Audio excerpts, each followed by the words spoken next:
Today's race day replay is brought to you by Fuel Tech. Victory speaks for itself.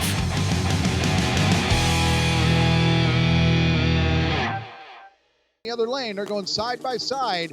Bob wants to go 9-0s. Tony wants to go another 8-second pass, and he stays with it. Flirting with the center line. He was close. Can he do it?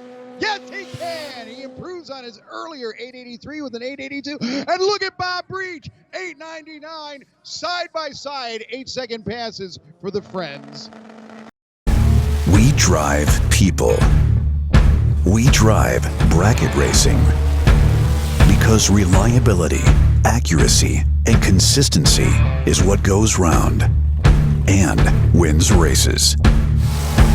An all-in-one solution tailored to your application.